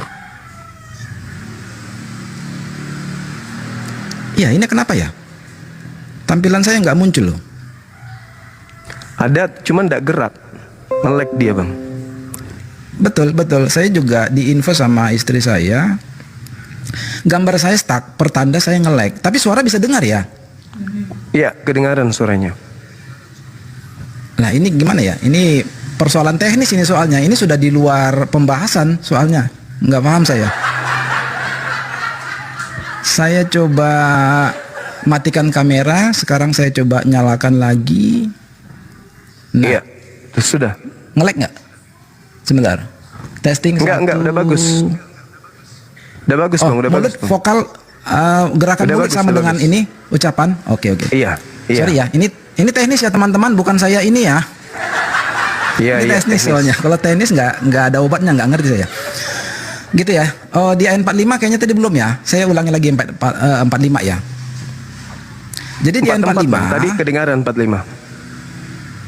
Oh, oke. 45 kedengaran ya. Berarti selesai. Jangan saya ulangi lagi maksudnya biar nggak bolak-balik. Siap. Nah, sekarang kita ke 44. Yesus berkata ada tertulis tentang dia di mana? Taurat Musa, kitab nabi-nabi, dan kitab Mazmur. Kita bedah. Kitab Taurat Musa dulu yang pertama. Tapi ingat ya poinnya ya, Bang. Bagi kami ayat 45 itu penting sekali. Karena dikatakan Yesus membukakan pikiran mereka. Pertanda apa? Itu sesuatu yang harus dijelaskan baru mereka paham. Itu poinnya. Nah, kitab Taurat Musa, pengetahuan umum kitab Taurat Musa itu ada 5. Kejadian, Keluaran, Imamat, Bilangan, Ulangan. Saya buka di Kejadian 1. Kejadian 3. Ini sebagai dasar profetik untuk Yesus. Ya, Kejadian 3 ayat 15. 15. Ya. Dikatakan demikian, aku akan mengadakan permusuhan antara engkau dan perempuan ini, antara keturunanmu dan keturunannya. Keturunannya akan meremukkan kepalamu dan engkau akan meremukkan tumitnya. Di sini diberikan gambaran ada perseteruan antara Satan dengan manusia. di mana di finalnya nanti, di puncaknya, maka harus keturunan manusia itu. Itulah sebabnya Yesus sering mendeklar dirinya anak manusia. Harus keturunan manusia itu yang harus memecahkan, mengalahkan dosa dan kejahatan itu. Jalan ceritanya yang dibangun oleh Elohim seperti itu. Jadi nggak pernah Elohim misalnya berkata ya, oh aku cukup mengampuni saja. Nggak cukup. Karena manusia jatuh dalam dosa atas tanggung jawab sendiri, dan manusia itu harus keluar memperbaiki kesalahannya dari kalangan mereka sendiri, dari ras mereka sendiri. Itulah kaitannya dengan ayat 15, bahwa keturunan perempuan itulah yang akan meremukkan kepala ular itu, yang melambangkan mengalahkan kejahatan itu. Di kitab Taurat Musa. Kemudian masuk ke kitab nabi-nabi, ya, ke nabi-nabi. Kita buka di Yesaya 53. Mungkin saya nggak akan sebutkan semua, hanya perwakilan-perwakilan saya saja, tetapi intinya apa yang disebutkan Yesus itu ada di dalam kitab-kitab tersebut. Yesaya 53 ayat 3 sampai 5. Ada lagi sebetulnya di luar itu, tapi ayat 3 sampai 5 dulu deh. Saya bacain. Yesaya 53 ayat 3 sampai 5. Ia dihina dan dihindari orang, seorang yang penuh kesengsaraan dan yang biasa menderita kesakitan. Ia sangat dihina sehingga orang menutup mukanya terhadap dia, dan bagi kita pun dia tidak masuk hitungan. Tetapi sesungguhnya penyakit kita lah yang ditanggungnya dan kesengsaraan kita yang dipikulnya. Padahal kita mengira dia kena tulah, dipikul dan ditindas Allah. Tetapi dia tertikam oleh karena pemberontakan kita, dia diremukkan oleh karena kejahatan kita. Ganjaran yang mendatangkan keselamatan bagi kita ditimpakan kepadanya, dan oleh bilur-bilurnya kita menjadi sembuh. Kemudian yang terakhir, Mazmur 22. Ya, Mazmur 22 ayat 1, 6 sampai 8. Saya coba buka.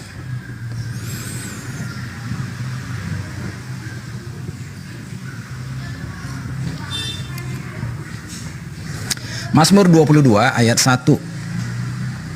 Untuk pemimpin biduan menurut lagu Rusa di kala fajar, Mazmur Daud. Allahku, Allahku, mengapa engkau meninggalkan aku? Ayat ini dikutip atau diucapkan oleh Yesus. Saya nggak tahu Yesus apakah sengaja mengucapkan itu untuk meniru Mazmur atau tidak. Tetapi ya secara pemahaman umum, apa yang diucapkan Yesus itu menggenap yang tertulis di Mazmur 22 ayat 1. Kemudian dikatakan di ayat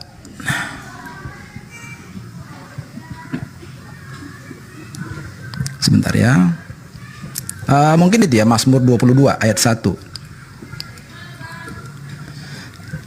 Kemudian disebutkan di ayat 16 sampai 18. Coba saya cek dulu, relate enggak? 16 sampai 18. Sebab anjing-anjing mengerumuni aku, gerombolan penjahat mengepung aku, mereka menusuk tangan dan kakiku. Segala tulangku dapat kuhitung, mereka menonton, mereka memandangi aku. Mereka membagi-bagi pakaianku di antara mereka, dan mereka membuang undi atas jubahku. Jadi ada beberapa lagi, tapi cukup mungkin di situ dulu ya, sebagai perwakilan saja ucapan Yesus di dalam tadi Lukas 24 ayat 44 dan 45. Saya rangkum ya, saya rangkum. Yesus berkata bahwa harus digenapi semua yang tertulis tentang aku. Dalam kitab Taurat Musa, tadi sudah saya bacakan. Dalam kitab Nabi-Nabi, saya ambil dari Yesaya, dan kitab Mazmur belum ya tadi ya. Sorry. Mazmur 22 sudah tadi. Oh sorry. Mazmur ya, sorry. Mazmur sudah. Jadi 3 perwakilan saja lah, nggak usah banyak-banyak dikutip. Itu semua dalam apa yang kami pahami menggambarkan sangat tentang simbolik tentang Yesus. Bahkan ada yang cukup dekat sekali. Contoh membagi undi, membuang undi akan pakaiannya. Kemudian ditempatkan di antara penjahat, dia tertikam, tangan dan kakinya ditusuk, lalu dia berteriak, Tuhanku, Tuhanku, mengapa engkau meninggalkan aku? Nah, itu semua tertulis di sana. Tapi kalau maksudnya, kalau poin teman-teman yang bukan Kristen adalah, oh dia harus dikatakan Mesias, dia harus dikatakan Yesus, saya rasa itu bukan nubuatan. Ya silakan kalau persepsinya seperti itu, tetapi kami membacanya sesuai dengan pesan Alkitab itu sendiri dan pesan Yesus sendiri. Karena ini Yesus yang berpesan, kecuali Paulus yang merekayasa, terus yang merekayasa. Ini enggak. Yesus sendiri yang berkata bahwa semua itu tertulis di kitab Taurat Musa, kitab Nabi-Nabi dan kitab Mazmur. Gitu. Oke. Penjelasan untuk yang gitu. Silakan. Iya, baik Bang. Kalau sistem yang saudara saya pakai ini adalah sistem cocok mencocokkan kan gitu ya. Artinya banyak data yang harus kita sajikan sebagai pertanggungjawaban cocok mencocokkan ini. Daniel, kemudian Yeremia, kemudian kitab-kitab lain. Nah, sekarang dari 3 item tadi ini, di data nomor 46-nya di situ kan bahwa Mesias harus bangkit di hari ketiga. Di data Lukas 24, 44, 45, 46, Mesias ini harus bangkit pada hari ketiga. Saya ingin tahu aja nih, kalau ini ternyata nggak ada juga, karena kalau hanya untuk mengambil mencomot itu banyak data yang justru orang benar itu tidak boleh dibunuh. Yesus seorang benar, yang harus dibunuh itu adalah pengkhianat, orang fasik kan gitu. Apalagi Paulus sudah membuka pintu. Kristus telah menebus kita dari kutuk hukum Taurat dengan jalan menjadi kutuk, sebab ada tertulis terkutuklah dia kan gitu. Terkutuklah dia yang mati di atas, yang digantung di atas tiang salib. Nah, kalau kita merujuk ke situ, siapa yang mati digantung tiang salib? Pelaku dosa besar, orang yang dikutuk oleh Elohim, dan Yesus tidak mungkin itu kan. Yesus tidak memiliki dosa, Yesus tidak dikutuk oleh Elohim. Jadi mustahil. Tapi bukan ke situ poinnya. Di data 46, di situ dikatakan Mesias akan bangkit pada hari ketiga. Saya ingin tahu, simpel aja. Apakah ada di Taurat, di kitab Nabi-Nabi, dan juga dalam kitab Mazmur, Mesias mati dan bangkit pada hari ketiga? Ada nggak seperti itu tertulis dalam 3 komponen kitab tersebut? Kalau ada, kita lanjut diskusinya. Tapi kalau tidak ada, saya rasa sudah cukup Bang. Waktu saya juga di Makassar ini, makanya saya minta 16.30 tadinya. Silakan. Oke. Yang secara eksplisit 3 hari nggak ada. Tetapi yang menjelaskan tentang ia tidak ditinggalkan binasa di dalam dunia orang mati ada. Jadi sekali lagi 3 hari nggak ada. Oke. Saya rasa kita selesai di sini dulu Bang. Nanti kita lanjut lagi di lain waktu ya. Ya. Nanti di lain waktu. Jadi kalau misalnya tadi tidak ada secara eksplisit dikatakan masih tanda tanya besar yang keluar pada hari ketiga dari kubur ini belum bisa kemudian menjadikan kami murid. Untuk sementara ini seperti itu Bang. Nanti kita lanjut ya. Oke Bang ya, makasih ya Bang Theo. Ya. Oke. Sama-sama. Thank you sudah mampir ya, semua. Oke. Iya, oke. Makasih, selamat sore teman-teman semuanya. Selamat Makasih. Saya pamit undur diri. Selamat sore menjelang malam. Jaya Indonesia kita, Bang. Sore. Oke, sip. Pendetanya gentle kan begitu tuh. Kita bahas. Begini saudara-saudara yang terkasih. Kebetulan pendetanya dari Jawa, sama kayak Tejo. Saudara-saudari, nggak dilanjutkan soal bedah ngarep mburi. Silakan bertanya kepada iman kami. Kalau kami akan menyajikan suatu karya keselamatan dari Yesus Kristus yang dituhankan oleh kami, gitu kan? Kita merujuk kepada Yohanes pasal 3 nomor 16. Itu terus yang di bawah. Jadi untuk seluruh dunia, keselamatan untuk seluruh dunia, kebenaran dan hidup. Mirip banget saya sama pendeta jadinya. Kan? Jadi kami menawarkan karena ada amanat agung. Apa amanat agung di situ? Jadikan seluruh bangsa muridku, baptislah mereka dalam nama Bapa, Putra dan Roh Kudus. Bapak, Anak apa Putra ya? Bapak, Putra dan Roh Kudus. Apa Bapak, Anak dan Roh Kudus? Nah, ini ada kejanggalan nih. Yang betul itu Anak apa Putra? Sama-sama kan itu? Enggak lah, namanya stigma kepercayaan itu putra dan anak beda, apalagi pembaptisan. Nah itu kan. Nah kemudian ada di perintah nomor 20-nya, itu diperintahkan sesuai dengan apa yang kuperintahkan. Katanya begitu kan? Apa yang diperintahkan? Juallah seluruh hartamu Malah pendeta minta perpuluhan. Datanglah saya dulu kan, ini kan mewakili kan. Pak Pendeta, bagaimana Anda meyakinkan kepada kami tentang penyaliban itu? Apakah Anda ada di situ? Oke, Kang Dito, izinkan saya menjawab untuk memberitahukan firman Tuhan. Wah, begini firman Tuhan. Itu dibilang kan. Jadi yang dikatakan oleh Paulus, sebab Kristus telah menjadi kutuk oleh karena kita, dan dia menyerahkan nyawanya. Buset. Tadi udah disinggung juga tuh. Jadi maksudnya Yesus bunuh diri gitu, menyerahkan nyawa. Sebentar dulu kan itu. Jadi begini. Ini barulah udah mulai seru nih, keringetan ini ya sebelah kiri kan. Dari jemaat yang 50 yang dia bawa pengen menyaksikan bahwa kelihatan pendeta itu pintar, beringas, mengundang seluruh apologet Islam Indonesia dalam satu forum. Wah ini udah, kalau baru dengan saya udah gemetaran, udah bingung-bingung, apalagi sama belakang-belakang saya kan.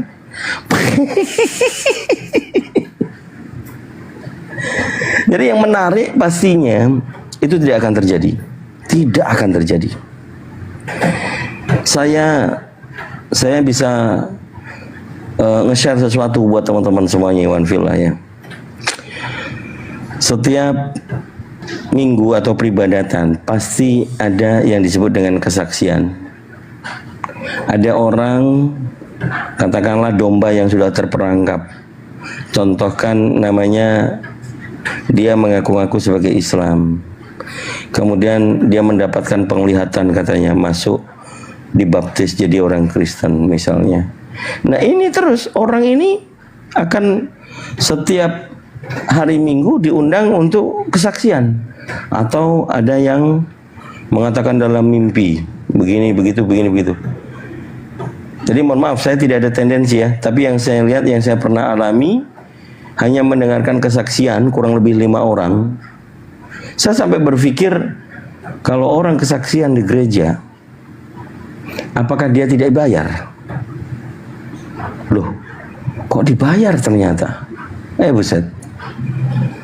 Ya whatever itu ya teman-teman, kita nggak masuk terlalu dalam, tapi hanya ilustrasi tadi. Kalau seandainya ada bapak pendeta, pastor atau romo mengundang kita hari Minggu ke gereja untuk dialog setelah mereka ibadah. Jadi jemaatnya nggak boleh pulang dulu, kita masuk ke sana untuk berdialog. Wah itu seru itu. Itu seru itu nantinya. Jadi poin positifnya supaya para jemaat yang malas-malas tidak gereja akhirnya pergi gereja. Wah ini menarik ini, ada apologet Islam Indonesia ini mau bantah-bantahan dengan gereja yang notabene kita selalu bayar perpuluhan untuk pendeta. Biar pendeta tanggung jawab itu sama kita. Perpuluhan untuk pendeta. Biar pendeta tanggung jawab itu sama kita. Perpuluhan untuk pendeta. Ini apa ini? Noise ini siapa ini? Tejo, noise Jo.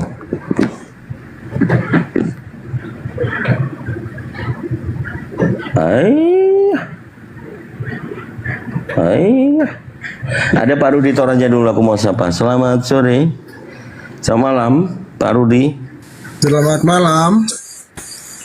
Ya, Bapak, apakah Bapak tadi menyimak Pak? Kabar baik. Ya. Puji Tuhan, kabar jangan baik. tantrum Pak ya. Ya, jangan tantrum, jangan marah-marah. Iya, karena kita ini ya, hanya berdiskusi dan apa yang kita diskusikan tertuang gitu loh Pak. Kemarin Kalaupun saya diikuti- bersama Ya gimana? Kemarin saya emosi sama si Felix itu sebenarnya. Ya emosi boleh, tapi kalau tidak pada tempatnya ya saya rasa ini publik ya, kita kan akhirnya apa ya, dikenal orang kok kayak nggak dewasa ini, ngamuk-ngamuk di atas komal gitu kan. Ya saya rasa bisa. Minta maaf Pak, minta maaf. Iya enggak apa-apa Pak Raja. Ya. Ini supaya lebih mendewasakan kita, kontrol emosi. Itu penting karena kita di publik dilihat oleh banyak orang.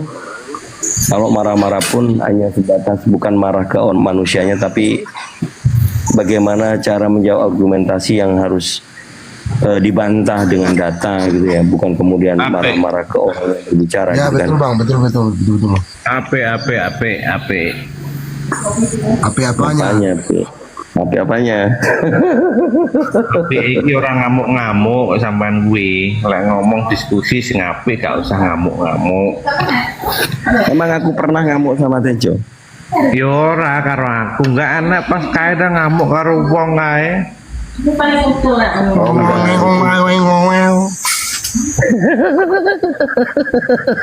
Tuh kan lihat aja Jo, jangan gitu Jo. Sampean ngomong apa iki? Bahasa planet kuwi sampean gak ngerti. Orangnya Ya, ngerti ini apa? sebenarnya karena Sing ngerti mengaku karo Kang Dito kuwi. Sabar dulu dua-duanya, saya mau sapa dulu. Oke, saya dibisukan ya. Ya, sabar dulu ya. Aki Kores, Paraistar, assalamualaikum. Waalaikumsalam warahmatullahi wabarakatuh. Lanjut. Masyaallah. Mau digoyang dulu, saya juga ini maghrib tempat saya. Oh iya siap. Oke, dialognya sama siapa nih? Ini Rudi Toraja. Oh iya, Rudi Toraja. Wah, ini logonya keren, salib. Udah mau masuk Islam? Ya. Kenapa? Udah mau masuk Islam? Oh, enggak bakalan. Oh, kok bisa gitu? Enggak bakalan. Kenapa nggak bakal? Nah, enggak bakalan sudah. Saya sudah nyaman jadi Kristen. Tunggu bentar. Nah, saya percaya Tuhan Yesus Kristus sudah adalah Tuhan dan Juru Selamat saya, Bang. Udah selamat dari apa, Rudi Toraja? Selamat dunia dan akhirat. Oh, keren. Kenapa masih banyak yang meninggal? Keren dong, untuk Kristen itu keren, Bang, keren. Kenapa masih banyak yang meninggal kalau begitu? Ya, semua manusia meninggal. Loh, nggak selamat dari kematian berarti? Semua, kamu itu udah nggak akan meninggal kah? Manusia itu lahir, hidup dan meninggal. Itu sudah kodratnya manusia itu, Bang. Loh, kalau gitu nggak selamat dari kematian dong? Kan dibangkitkan nanti, kan percaya itu kami akan dibangkitkan bersama Kristus. Masih mati-mati juga. Kirain selamat itu nggak mati, langsung rapture. Kirain bakal begitu. Yang hidup selamanya itu, yang selamanya itu enggak ada itu, Mas. Yang namanya ciptaan itu pasti ada. Gara-gara dosa waris itu ya? Ya, Gara-gara dosa Adam itu ya? betul. Oh, kirain itu waktu Yesus disalib itu jadi nggak ada kematian lagi. Ternyata tetap mati-mati juga ya. Berarti kau botol itu kalau gitu. Waduh, kok saya dibotolin. Iya. Kan katanya kan percaya Yesus kau selamat katanya. Gimana? Ya, selamat di akhirat, dibangkitkan, hidup kembali seperti malaikat. Oh, Bukan dibangkitkan gitu. untuk 72 bidadari, enggak masuk. Nah, itu enggak ya, 70 bidadari enggak ya? enggak. Lebih suka apa-apa. Iya, ngadepin Ustadz Felix semalam. Dengan Ustadz Felix tadi kemarin ya. Oh, mantap. Iya. Toraja palsu itu. Dia bukan orang Toraja, dia orang Endrekang itu. Ya Toraja lah, kan bahasa Torajanya bisa. Bukan. Dia itu orang Endrekang. Ngadapin Salvator kau, keok. Salvator kok dianggap mualaf sama kau semalam itu, Rudi. Ya. Iya, Salvator yang Katolik itu. Sama-sama Torajanya kan? Iya, sama-sama. Dia masih bocil itu, kasihan, masih main lihat komalnya itu masih main Free Fire itu. Waduh, Free Fire. Lanjut. Iya. Lihat komalnya, Lanjut. coba lihat komalnya Ya. sana.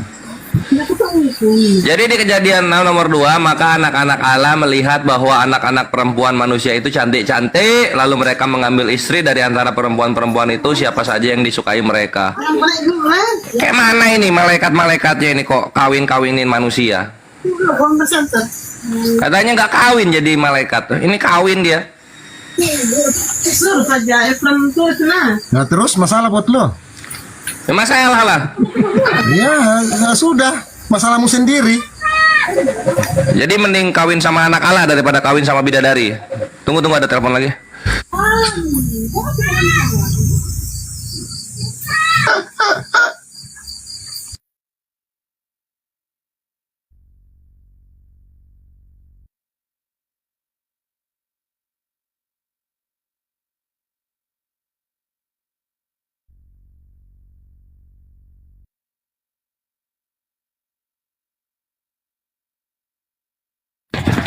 Kon ojo buka open cam to Jo, untune wis kalong piro to Jo.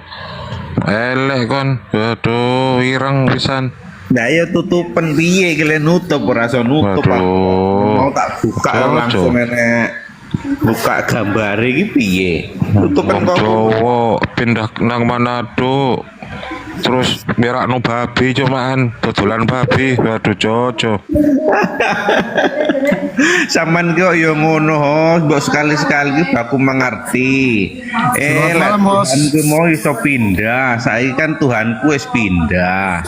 Lek mbiyen Hos, Hos. Allah, saiki Yesus. Mbok malu. Tuhanmu saiki menungso itu aja. Lah iya kuwi jenenge Tuhane wis pindah. Iya, Tuhanmu sekarang itu bukan manusia, Jo. Saiki Tuhane wis manusia saiki. Oh, berarti Tuhanmu Lek manusia ya, mbiyen- Jo. Lek mbiyen jenenge Allah, mbiyen saiki pindah dadi manusia Tuhane. Oh, pindah garai nek sore weteng ya toh, Jo. Ya ning Kristen Ya, Jo, ya. yo kok ya salah ngono. Iya, kuwi. gara-gara di bawah perut kan, Jo. Salah, to.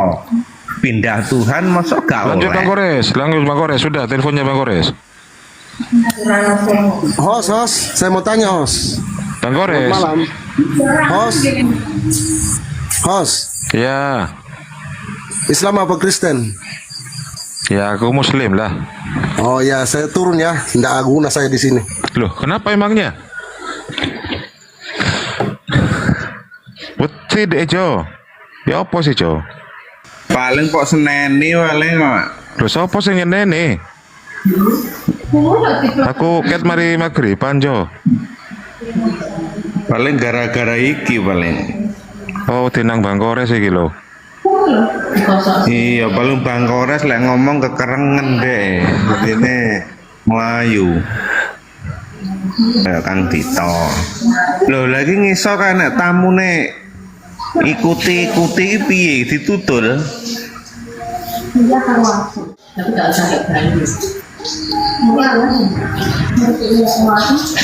Lho malah iki nek sene wong ngisor iki malah ngelek-ngelek aku maneh. Yo alah wong mbok kayak biyen kok ora ngerti-ngerti iki lho. Wis ngerti lek Tuhane wong Kristen kuwi mau menungso sing jenenge Yesus, anake Bunda Maria.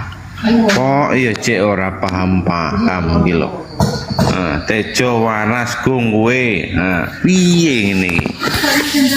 Ini jenenge lek ora memaklumi. Oke, Belanos sih dari sekte mana? Belanos dari sekte mana? Belanos.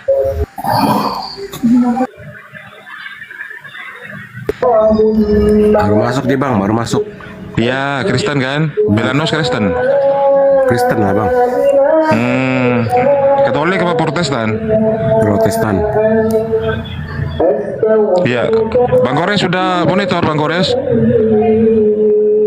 Topiknya apa bang? Hah? Topiknya apa nih?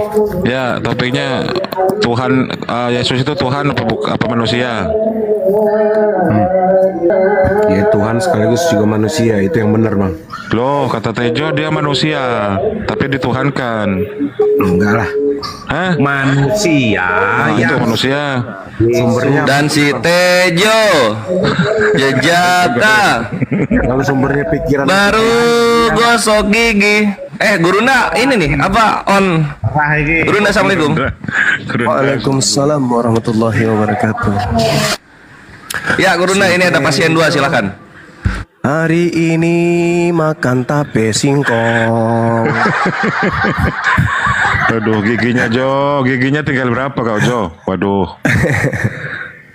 Kakian makan Setejo ini babi, orang kan, Jo. baik. Setejo Ibu ini kamionya. orang baik. Hanya saja baiknya seseorang itu belum tentu hidupnya bisa mengantarnya kepada kebenaran, kan gitu.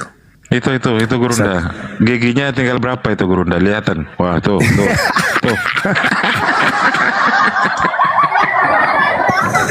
Itu tanda-tanda itu Bang, tanda-tanda. Ketika gigi sudah permisi pamit satu-satu, itu udah tanda-tanda itu. Beraketok. Reketok, makan kutu. Maksudnya tutupan kamerane iki lho piye lek nutup. Oh, nggak usah, biarin aja. Biarin aja lah, yo, nggak apa-apa Jo. Nyumbang kok aku malah isin malan. Nggak apa-apa Jo. Waduh. Nggak apa-apa dipamer apa giginya tuh Parang bagus. giginya itu sih gak wis kalong piro iku lho. Laris itu bang kalau di Jepang tuh. Gigi gitu. Weh, Bang ceramah, Bang Zuma, tak korne ceramahmu penak apa ora? Enggak, Apa yang ini? ringan-ringan aja, yang ringan-ringan. Katanya tadi Tuhannya Tejo itu Gurunda apa manusia yang kemudian dituhankan. Wah benar Tejo. Manusia yang lahir di Yerusalem, putra Bunda Maria. Ya, itu yang kau tuhankan. Namanya Yesus Kristus. Namanya Yesus Kristus ya. Ya.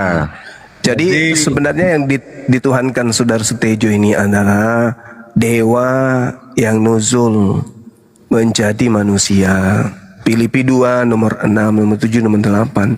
Supaya ajaran dewa ini laku, maka dipakailah nama Yesus Kristus itu.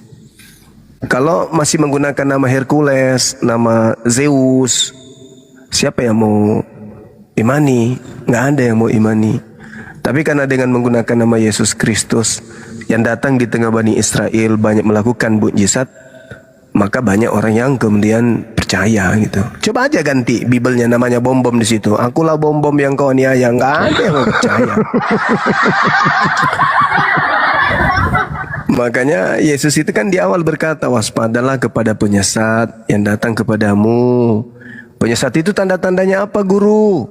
Dia memakai namaku dan berkata akulah Kristus. Terus apa kemudian kelebihannya guru? Oh, dia banyak melakukan mukjizat. Sekiranya mungkin dengan mukjizat itu mampu menyesatkan banyak orang. Kan gitu. Kalau bom-bom datang dengan modal perut mata melotot, mana ada yang mau percaya? Tapi karena memang dia menggunakan nama Yesus dengan banyak mukjizat, maka banyak orang terpedaya gitu. Laku ajarannya. Nah, salah satunya Saudara Tejo inilah yang terperangkap di situ. Gitu, Bang. Marane iki iku wis pindah Tuhan aku iki, Bang. Lek mbiyen kan Tuhan iki awake dhewe bebas untuk pindah. Tuhan itu sajane anak piro, tapi kok iso pindah-pindah, Bang. Nah, iya halo. Iya bang. Minimal. Belanos, Demio dulu Belanos. Kamu masih rame ya. Belanos gantian dengan Stejo nanti. Iya. Silakan Gurunda. Minimal kalau kita menuhankan apa yang kita yakini sebagai pencipta, minimal yang kita tuhankan itu tidak memiliki kelemahan kan gitu ya. Tidak memiliki sesuatu yang bisa membuat kita itu mematikan akal karena tidak rasional. Nah, itulah Tuhan yang betul. Tapi kalau misalnya kita masih menuhankan kepada sosok yang di mana sosok ini justru memiliki bisa dituhankan gitu. Sementara Tuhan itu berada pada ufuk yang berbeda dari makhluk. Artinya Tuhan itu tidak memiliki kelemahan. Apakah Tuhan itu butuh untuk jadi makhluk supaya dia kemudian nampak, supaya dia dituhankan, supaya manusia bisa mengetahui dirinya Tuhan? Tidak perlu. Toh kita sudah dikasih akal. Udah aku kasih kamu alat nih, cari sendiri ikanmu. Kalau kau menggunakan kail ini dengan baik, kau akan menemukan ikan yang besar. Nah, nggak perlu lagi ikan tuh naik ke perahu meloncat, enggak, kau yang harus mencari. Jadi Tuhan itu tidak perlu datang, cukup memberikan akal. Nih, cari aku. Kau akan temukan aku kalau kau menggunakan akal itu. Bukan aku yang harus datang ke bumi memperlihatkan diriku menjadi sosok yang lemah, karena aku ini murni. Tidak akan pernah mungkin aku tersentuh oleh kebinasaan, tersentuh oleh kelemahan, sesuatu yang sifatnya tidak kuasa. Itu bukan sifatku, karena akulah yang maha kuasa itu. Nah, untuk menemui aku, untuk menemukan aku, nih ku kasih alat nih, namanya akal. Cari aku. Cari aku. Bisakah kau melihat aku? Bisakah kau menemukan aku dengan alat itu? Bisa. Dengan cara apa? Pakai alat itu. Itu akal. Kamu akan sampai kepadaku. Sekarang pejamkan matamu. Panggil aku. Wahai Tuhan. Tuhan itu mendengar nggak? Mendengar. Jangan dengan bersuara. Dalam hatimu aja. Wahai Tuhan. Kira-kira Tuhan itu dengar nggak? Dengar. Nah, bisa nggak makhluk melakukan itu? Enggak. Maka Tuhan itu bukan makhluk. Ketika kau membisikkan kata di dalam batinmu, aku mendengar, aku melihat apa yang kau inginkan. Oh, ini hambaku tidak menuhankan aku, tapi dia lagi sakit. Oh, ini hambaku tidak menginginkan aku, kemudian tidak menyembahku, tapi dia membutuhkan aku. Maka sebagai Tuhan yang maha pengasih, ya aku mengasihi. Karena dia adalah ciptaanku, dia adalah peliharaanku. Dia makhluk yang aku ciptakan. Maka aku punya kewajiban untuk memenuhi apa yang dia butuh. Meskipun dia tidak menuhankan aku. Tapi dia adalah makhlukku yang lucu, yang imut. Udah aku kasih gigi, malah dihilangkan giginya. Tapi biarpun dia tidak menuhankan aku, tetap aja aku pelihara dia. Sampai dia benar-benar bertobat dan kembali kepada aku. Nah, ini dengan cara apa Tuhan itu selalu membisik? Satu, Tuhan datang membisik dari sisi gigi. Makanya Al-Quran mengatakan begini, Bang. Di dalam Al-Quran saya, di dalam Fussilat, Al-Quran menerangkan begini. Bagi orang yang berakal, aku menunjukkan tanda-tanda kebesaranku kepada mereka. Apa itu? Ya, aku perlihatkan kalau aku ini adalah Tuhan pencipta langit dan bumi. Dengan cara apa aku memperlihatkan diriku? Aku titip keberadaan diriku itu pada diri mereka sendiri. Contoh misalnya, aku memberikan sinyal kepada Sutejo, sanurihim ayatina fil afaq wa fi anfusihim. Aku akan memperlihatkan keberadaanku kepadanya dari segenap penjuru dan pada diri mereka sendiri. Contoh, aku kasih gigi dia, dari tidak kemudian ada giginya, lalu satu persatu kegagahannya aku copot. Tadinya matanya bagus, aku copot kemudian kegagahan matanya.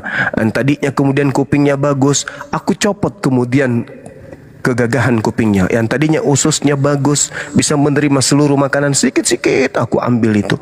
Bagi orang yang berfikir, maka dia akan sampai kepadaku bahwa dirinya adalah makhluk lemah.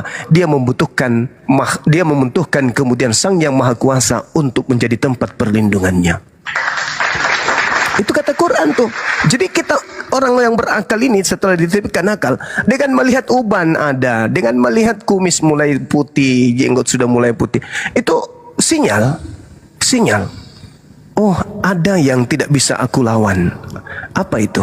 Kebenaran Sang Yang menciptakan aku. Aku digiring dari ada menjadi tidak ada, lalu kemudian diadakan kembali. Kita menantang, Tuhan itu, bukan Tuhan itu. Tuhan itu harus nampak, terlihat. Oh, bukan kayak begitu. Jangankan Tuhan pencipta langit dan bumi. Kita tidur, kita makan, kita berdiri, kita duduk, kita berlari, kita berjalan, kita kemana-mana beserta dengan kulit belakang kita. Sekarang permasalahannya adalah, pernahkah kita melihat apa di belakang ini kayak mana modelnya? Kulit kita ini bentuknya seperti apa yang di belakang? Kita hanya mampu merabanya, kan? Kita hanya mampu meraba. Ini ada karena kita raba. Pernah nggak kita berpikir, ini tubuh saya sendiri nih, aku nggak tahu model belakang saya itu gimana. Aku butuh orang lain untuk bisa menjelaskan. Oh, di belakangmu itu ada tai lalat, di tai lalat itu ada tumbuh, kemudian bulu 3 lembar dan seterusnya. Hai, hal yang ada pada diri kita. Hal yang ada pada diri kita sendiri aja kita nggak bisa sampai ke sana untuk mengetahui, apalagi pencipta kita. Lah, ini ada orang yang menginginkan pencipta itu turun ke bumi untuk menjadi makhluk. Ini adalah orang yang tidak menggunakan akal. Ini selemah-lemahnya akal. Sebagaimana orang-orang Yahudi dulu, Tuhanmu Musa kalau ada tolong sampaikan kepada dia, turunkan makanan dari langit. Kami udah bosan makan makanan seperti ini. Tuhan turunkan tuh. Kemudian begitu dikasih kota, dikasih wilayah, ini kau aman di sini dari penjajahan, kau akan masuk di negeri yang sudah dijanjikan oleh Tuhanmu ini. Tapi kau lumpuhkan dulu penghuni tanah ini, kau usir mereka. Apa kata mereka? PGP, kau aja lah, suruhlah Tuhanmu mengusir orang-orang itu baru kami masuk. Nah ini dia, ketika Tuhan memberikan mata, memberikan gigi, memberikan hidung, masih juga nggak mau peduli. Tuhan itu kudu harus turun ke bumi dong, perlihatkan diri dong, untuk membuktikan bahwa dia itu ada. Tadinya ganteng, giginya rapi, sekarang senyum sudah ada jendela rumah kita di situ. Apa nggak mikir? Oh ternyata saya ini dibawa kepada suatu keadaan di mana saya akan binasa.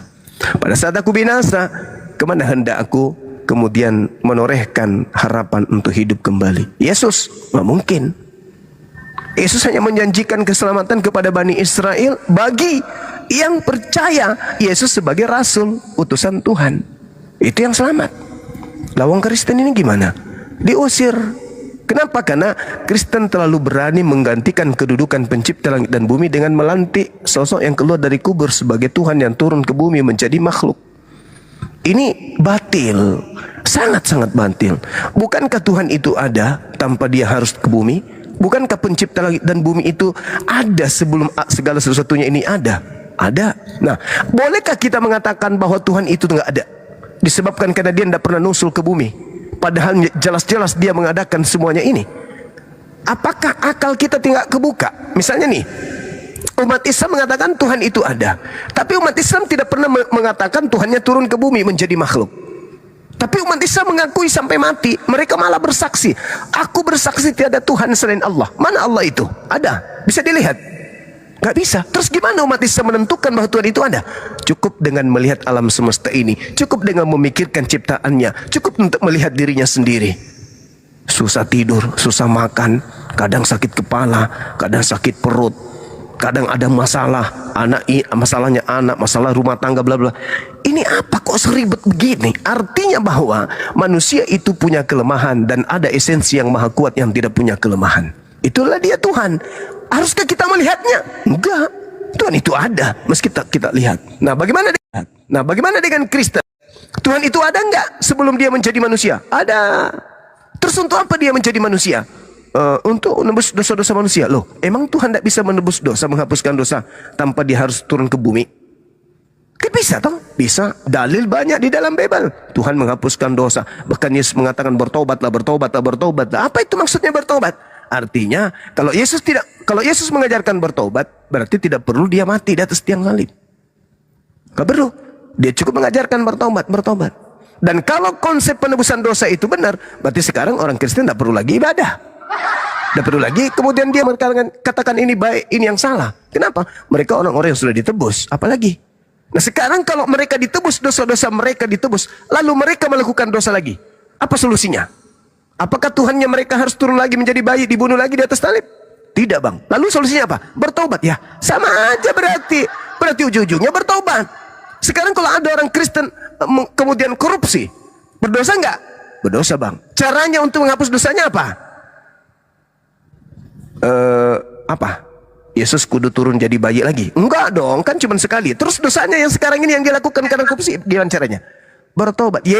Ternyata kembali juga ke Islam. Kembali lagi ke Islam berarti jangan kau hinakan Tuhanmu dengan dia menjadi makhluk. Tuhan itu maha suci. Ujung-ujungnya ternyata adalah pertobatan.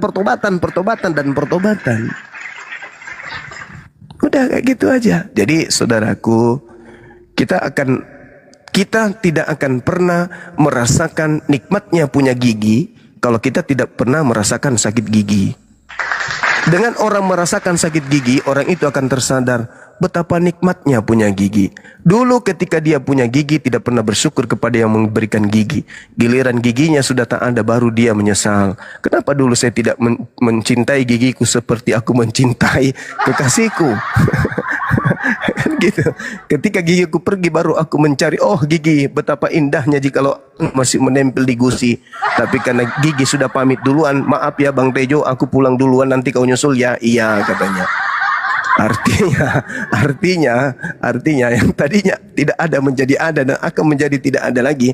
Saatnya kita berpikir, pencipta langit dan bumi itu ada dan tidak menjadi tidak ada karena kita tidak melihatnya. Allah itu ada, pencipta langit dan bumi itu ada. Kita sembah ataupun kita tidak sembah, pencipta langit dan bumi tetap ada. Dia kita imani datang kepada kita sebagai manusia atau tidak datang sebagai manusia, Tuhan pencipta langit dan bumi itu tetap ada dan Tuhan tidak mungkin berubah menjadi bukan Tuhan. Saya kira demikian sebagai penutup dari saya. Saudara Tejo, kalau misalnya nanti Anda terganggu dengan narasi saya, silakan besok pagi pergi ke pasar, cari penjual singkong, singkongnya ambil, bentuk itu singkong berupa gigi, tempel di gigi pakai lem Alteco, insya Allah aman. Demikian. Apik ceramah sampean kuwi apik banget kuwi. Apik banget kuwi, wis iso tak rungokne kuwi. Pakai bahasa Indonesia lah, Tejo. Pakai bahasa Indonesia, Tejo. Aduh. Iya, apik bagus itu ceramahnya, itu sudah bagus, sudah bisa saya dengar, bisa saya pahami. Itu ceramahnya itu. Cuman di situ ada poin-poin yang belum bisa saya pahami sedikit, yaitu tentang kebenaran yang kebenaran milik Tuhan itu sendiri. Dan pada dasarnya setiap manusia itu kan mempunyai kebenaran. Tetapi kebenaran Bang Juma dengan kebenaran saya dengan kebenaran yang lain, saya bertanya-tanya kalau disatukan kok masih ada perbedaan dalam sama-sama kebenaran. Gitu loh.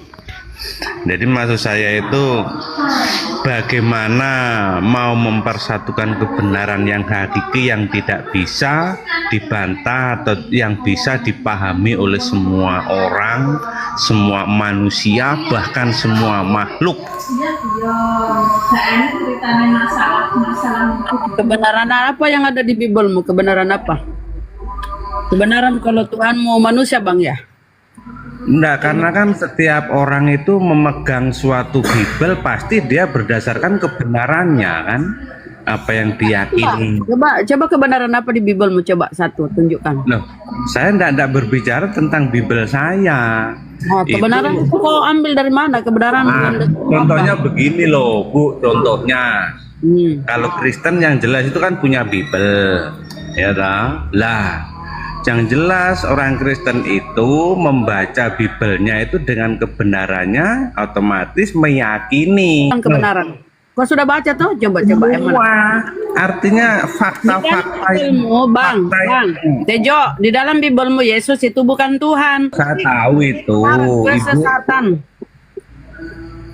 Iya ibu bilang begitu karena ibu bukan Kristen. Coba kalau ibu Kristen pasti tidak bilang begitu.